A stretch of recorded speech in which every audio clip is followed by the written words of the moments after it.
आराधना में छुटकारा, आराधना में चंगाई, आराधना में छुटकारा, आराधना में चंगाई। शरीर प्राण आत्मा में शांति आनंद देता है, जान से भी प्यारा प्रभु। शरीर प्राण आत्मा में शांति आनंद देता है, जान से भी प्यारे प्रभु। हालेलुया। यीशु की स्तुति हो, यीशु की आराधना हो। हालेलुया। प्रिय भाई और बहन, आज ईश्वर ने हमें और एक सुंदर अवसर दिया है, एक सुंदर दिन दिया है यीशु से जुड़े रहने के लिए और यीशु की आशीष पाने के लिए। हम ईश्वर को धन्यवाद देंगे हमारे जीवन के लिए, हमारे परिवार के लिए, हमारे माता पिता के लिए, हमारे जीवन साथी बच्चों के लिए।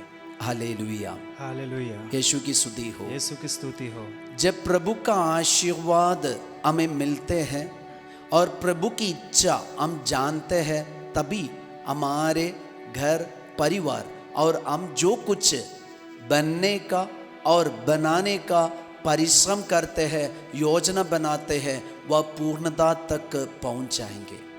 अगर हम अपने जीवन में ईश्वर से नहीं जुड़े रहते, उसके बदले हम अपनी मर्जी पे, अपनी स्वार्थता में और अपने बुद्धि में निर्भर रहकर हम कुछ करना चाहते हैं, ये हमें पतन में ले जाएंगे।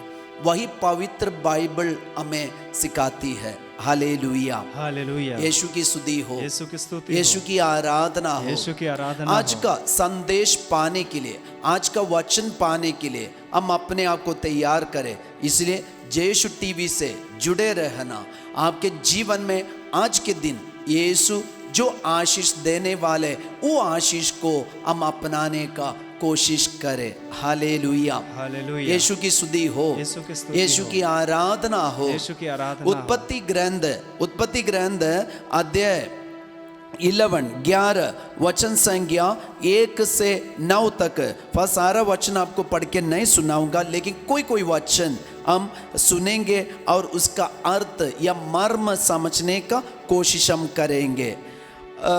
उत्पत्ति ग्रंथ अध्याय 11 वचन संख्या 1 से वह हम देखते हैं, ऐसे का समय था, ईश्वर ने सब कुछ की सृष्टि की, पूरे मानव जाति एक ही भाषा बोलते थे, एक ही भाषा, और उनके लिए सब कुछ ऐसे आसान थे, एक ही भाषा में।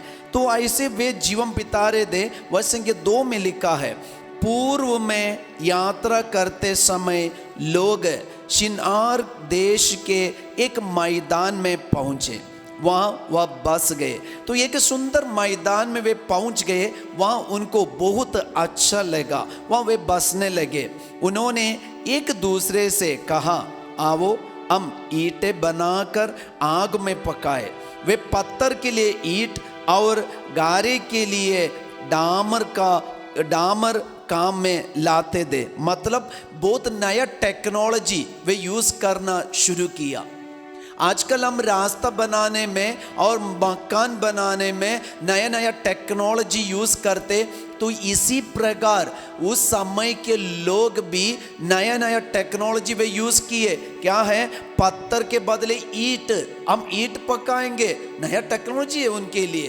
तो उनकी बुद्धि देखना, उनका बुद्धि का विकास और है, इतना विकास हो गया, इसलिए वे पत्थर के बदले अभी ईंट का निर्माण करना शुरू किया, पकाना शुरू किया। और आगे लिखा है, वे गारी के लिए डामर का काम लाते थे।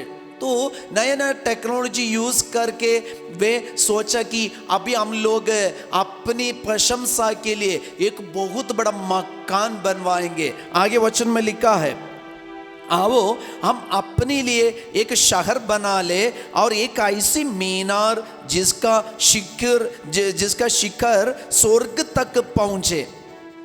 आसमान तक, स्वर्ग तक पहुंचे। अभी उनकी बुद्धि का विकास देखना, वो इतना आगे बढ़ गए। अभी हम अपने लिए एक मीनार बनाएंगे। ये मीनार की विशेषता क्या है? ये स्पेशलिटी है कि स्वर्ग तक पहुंचे, स्वर्ग तक। और वे काम करना शुरू किया, अपनी बुद्धि लगाकर, अपना दिमाग लगाकर, अपना आइडिया लगाकर, नया नया टेक्नोलॉजी को यूज करके वे ऐसे मीनार बनाना शुरू किया। और शुरू किए, बढ़िया से आगे जा रहे थे, लेकिन ये मीनार वे पूरा नहीं कर पाया। जो काम वे शुरू किए वे पूरा नहीं कर पाए। आज भी हमारे जीवन में ऐसे कई लोग हैं, हमारे परिवार में ऐसे कई लोग हैं जो बहुत बुद्धिमान है, नया नया टेक्नोलॉजी यूज करने में बहुत आगे है, मोबाइल में और कंप्यूटर में और अपने घर बनवाने में और रोड यूज करने में बहुत सारे नया टेक्नोलॉजी वे यूज करते हैं। और आजकल क्या हुआ, ये नया टेक्नोलॉजी और ये बुद्धि का इस्तेमाल के चलते जिन्होंने बनाया, जिन्होंने सृष्टि की, जिन्होंने बुद्धि दिया, दिमाग दिया, वो भूल जाते। ईश्वर को भूलकर वे कितना भी काम शुरू करे, कितना भी बिजनेस शुरू करे, कितना भी टेक्नोलॉजी यूज करे, लेकिन आधा अधूरा होके वो पड़ जाएगा, वो गिर जाएगा। बाबुल ये मीनार वे शुरू किया, क्या बोल के? ईश्वर से वे कोई लेन देन नहीं लिया। ईश्वर से एक बात भी नहीं पूछे कि हम लोग एक मीनार बनाने जा रहे, प्रभु ये आपकी लिए इच्छा है, ये आपका मन है क्या? कुछ नहीं पूछे। वे अपना दिमाग लगाकर नया टेक्नोलॉजी यूज करके वे मीनार बनाया और स्वर्ग तक पहुंचने के लिए, लेकिन स्वर्ग का एक अंश तक वे पहुंच नहीं पाए। वे थोड़ा सा शुरू किया था, बस उनके मन में आया कि पूरा कर पाएगा, लेकिन वे एकदम तितर बितर हो गए। उनके बीच में ही अभी एक ही भाषा बोलने वाले लोग, अभी देखना कुछ देर के बाद, कुछ दिन के बाद उनके बीच में लड़ाई होना शुरू किया। ऐसे लड़ाई आए, झगड़ा आए, वे तुतुब आने लगे, एक दूसरे को बोलने लगे, और ये लड़ाई में, एक झगड़ा में वे तितर बितर होने लगे। हालेलुया, हालेलुया, यीशु की स्तुति हो। यीशु की स्तुति प्रिय हो। भाई और बहन, आज समझना हमारे लिए बुद्धि है। आज ऐसे बच्चे हमारे घर में है, परिवार में है, वे बहुत बुद्धिमान है और वे नया नया टेक्निक यूज करके, टेक्नोलॉजी यूज करके, आइडिया लगा के बहुत कुछ करते, लेकिन ईश्वर की इच्छा क्या है वे कभी नहीं ढूंढते। आज के टेक्नोलॉजी में फंसे बच्चे लोग रविवार के दिन, संडे के दिन गिरजा जाना भी छोड़ दिया, बाइबल पढ़ना छोड़ दिया, संध्या प्रार्थना करना छोड़ दिया, प्रार्थना करना छोड़ दिया। उनके लिए ईश्वर नहीं है। अभी वे बोल रहे हैं अभी आर्टिफिशियल इंटेलिजेंट है, एआई है, तो मैं क्यों दूसरों की सहारा लेना? मुझे पापा की जरूरत नहीं, मम्मी की जरूरत नहीं, पत्नी की जरूरत नहीं, बच्चों की जरूरत नहीं, मुझे प्रार्थना नहीं चाहिए, बाइबल नहीं चाहिए, गिरजा नहीं चाहिए, बस मेरे लिए बुद्धि है, दिमाग है, मैं बलवान हूं, मैं कर सकता हूं, मेरे पास पैसा है। ये सब कुछ सही है प्रिय पापा मम्मी, प्रिय भाई बहन, ये सब कुछ सही है, आपका सोच भी सही है, लेकिन इसका प्रॉब्लम क्या है?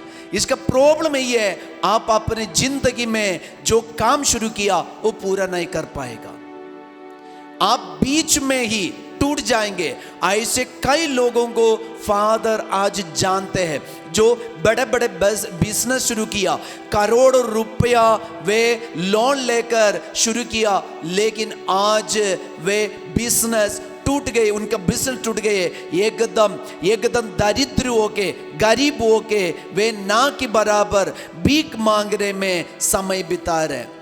इसलिए ध्यान रखिए, हम कोई भी काम ईश्वर से जुड़े होकर नहीं करते, ईश्वर की इच्छा के अनुसार हम नहीं करते, वो शिथिल हो जाएगा। फादर आपको ये उदाहरण देंगे, नूह ने एक पोत बनवाया, ईश्वर ने जैसे संदेश दिया अपने घर के लिए, परिवार के लिए एक पोत का निर्माण करो और ईश्वर की इच्छा यही था। तो नूह अपने जिंदगी में कभी इसके पहले ना पोत में वे सफर किया है, ना वो पोत का निर्माण किया, लेकिन ईश्वर जैसे बोला उसी नापी से, उसी इच्छा से, उसी मन से नूह ने कार्य को आगे बढ़ाया और पोत का निर्माण कार्य किया।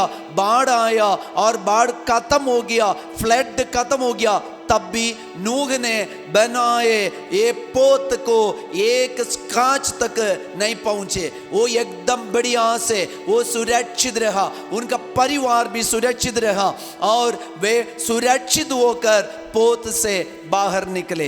Hallelujah, hallelujah. यीशु की स्तुति हो, यीशु की स्तुति हो, यीशु की आराधना यीशु हो। की आराधना हो। इसलिए हम अपनी मर्जी पे करना चाहते हैं, वो हमें शिथिल कर देगा। हमारे परिवार को भी, हमारे बिजनेस को, हमारे पढ़ाई को, हमारे टेक्नोलॉजी को वो खत्म कर देगा। इसलिए आप टेक्नोलॉजी यूज कीजिए, आर्टिफिशियल इंटेलिजेंस यूज कीजिए, एआई को आप यूज कीजिए, मीडिया यूज कीजिए, यूट्यूब चैनल यूज कीजिए, व्हाट्सएप यूज कीजिए, फेसबुक यूज कीजिए, आप इंस्टाग्राम यूज कीजिए, सैटेलाइट यूज कीजिए, जो टेक्नोलॉजी आपके पास है यूज कीजिए। लेकिन याद रखना, किसने आपको बुद्धि दिया, किसने आपको दिमाग दिया? ये बुद्धि, ये दिमाग जिसने आपको दिया उनको मानना, उनकी इच्छा अपने जीवन में पूरा करना। जो कोई भी बिजनेस आप शुरू करने जा रहे हैं, पढ़ाई आप शुरू करने जा रहे हैं, बिजनेस आप शुरू करने जा रहे हैं, एक नया टेक्नोलॉजी आप यूज करने जा रहे हैं, तो ईश्वर से मांगिए कृपा,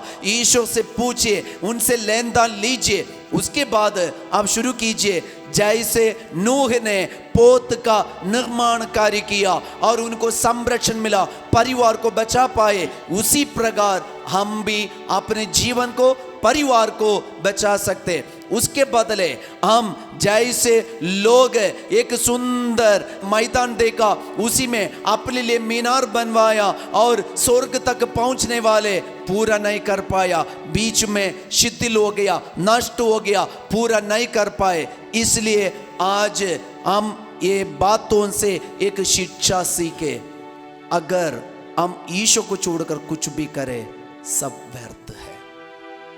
ईश्वर से जुड़े रहकर ईश्वर की इच्छा के अनुसार हम कोई भी काम करें, वो संपन्न हो जाएंगे अपने जीवन में, परिवार में। इसलिए जुड़े रहना यीशु से। ये जय यीशु टीवी आपके लिए एक हेल्प है, आपके लिए एक मदद है। आप जुड़े रहिए डेली ब्लेसिंग में, हर एक प्रोग्राम में, और बहुत सारे लोगों को ये संदेश भेजिए ना। आजकल हम जानते हैं नया टेक्नोलॉजी का युग है, एआई का युग है, आर्टिफिशियल इंटेलिजेंस का युग है। सबको बताइए, बुद्धि में निर्भर नहीं रहना। जिन्होंने बुद्धि दिया वही सृष्टि करता, उनकी इच्छा ढूंढना, उनका मन पूरा करना, वो हमारे जीवन को संरक्षण सब कुछ में आगे बढ़ाएगा। आइए हम प्रार्थना करें। प्रभु का आशीर्वाद लेने के पहले एक पल हम अपने परिवार को, हमारे आजकल के सारे टेक्नोलॉजी को और आर्टिफिशियल इंटेलिजेंस को, सोशल मीडिया को, हम अपने बच्चों को और हमारे युवक युवतियों को, हमारे पापा मम्मी को और हमारे मोबाइल, सब कुछ हम यीशु के चरणों पर रखते हुए हम यीशु की स्तुति आराधना करेंगे, यीशु को धन्यवाद देंगे। Hallelujah, hallelujah, hallelujah. प्रभु यीशु, इस वक्त हम जितने लोग नया नया टेक्नोलॉजी यूज करते, उसी में प्रभु आपका संरक्षण मिले, आपकी इच्छा हम ढूंढ पाए। जैसे कार्लो अक्वितुस ने, संत कार्लो अक्वितुस ने अपना दिमाग लगाकर आपका संदेश इंटरनेट के द्वारा सबको प्रदान किया, पूरे दुनिया में फैलाया। प्रभु आज ये नया टेक्नोलॉजी के द्वारा हम भी ये पूरे दुनिया में, सब जगह में, सब परिवार में, सबके दिल में, मन में, ये जय यीशु टीवी यूट्यूब चैनल के माध्यम द्वारा, व्हाट्सएप के माध्यम द्वारा, इंस्टाग्राम के माध्यम द्वारा, फेसबुक के माध्यम द्वारा, सारे इंटरनेट के माध्यम द्वारा आपका संदेश हम सुना सके। Hallelujah, hallelujah, hallelujah, hallelujah, hallelujah. हम प्रभु का आशीर्वाद ग्रहण करें। आराधना, आराधना, आराधना आराधना आराधना आराधना आराधना आराधना आराधना आराधना आराधना आराधना आराधना आराधना आराधना। प्रभु की इच्छा ढूंढे और हम सारा कार्य ईश्वर की इच्छा से करें। हैव ए नाइस डे सबको। जय यीशु।